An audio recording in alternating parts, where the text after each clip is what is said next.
Hey guys, Cody here with Advanced Power Quality. Today I wanted to take some time and talk about electric cars, some pros and cons, and a lot of things that people don't think of when buying an electric car. So let's go ahead and jump into it.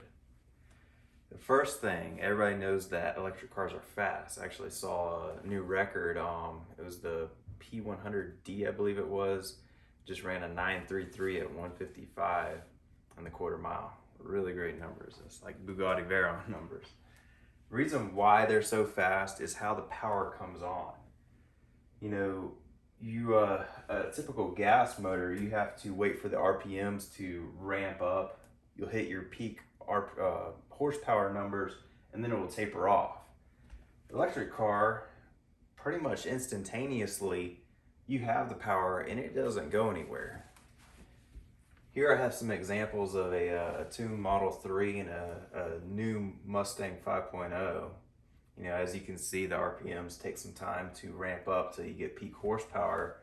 Here, you know, at 3,500 RPMs, you're hitting and holding peak horsepower. That's essentially why they're fast. You know, some other pros, obviously they look good. The Model X has some suicide doors. Definitely some supercar territories. Now let's get into some aspects of why I don't have one. Now, also I see a lot of people buying these types of cars to be green. I want you to think about where the power comes from. Electric cars, you get the power from the power plant. Now the main difference between a gas power car and an electric car, your gas power car in your motor is essentially a generator. Your generator is in your car. A power plant, you know, is a big generator, but it's not inside the electric car. You have to transport energy through power lines. These power lines have losses, quite a bit actually. And I can get into more details with that if you feel free to contact me. But it typically, you know, you might take twice as much power to, and I say power, work to perform the same amount of energy or movement for that electric car as you would a gas power car. So as far as them being green, that is not the case. These are lithium mines. If you're still thinking it might be a green idea, a green go-to. You know, when the electric cars started coming out and really took off is when the battery technology and lithium ion technology really took off.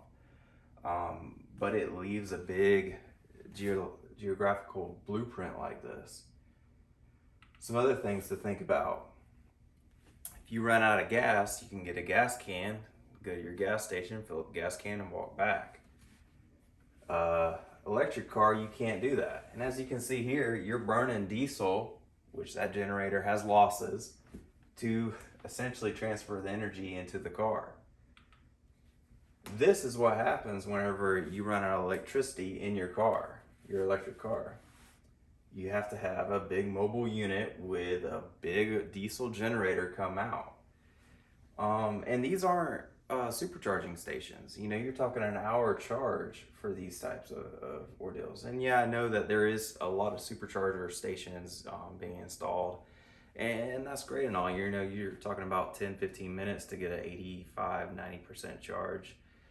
But, you know, they're not readily available. I saw in California a while back where they had a 5 or 6 hour wait to charge their cars a while back. There was 2 miles of line essentially, you know. And then location. You know, this isn't too bad. If a storm comes through and floods a gas station, you're not talking too much danger there. This is all electricity. I don't want to be standing in that water when electricity is flowing through those lines. But yeah, guys, here's what I was talking about, the lines for in California. They had about 5 or 6 hours wait.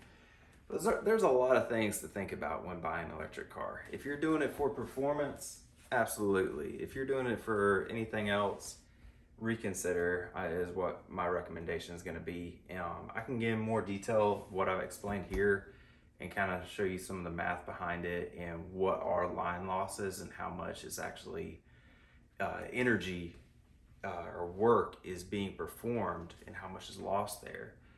I'll feel free to send you whatever paperwork I got on it. But yeah, guys, I just wanted to take a second and talk about that. If you got any questions, reach out to me. Take it easy, guys.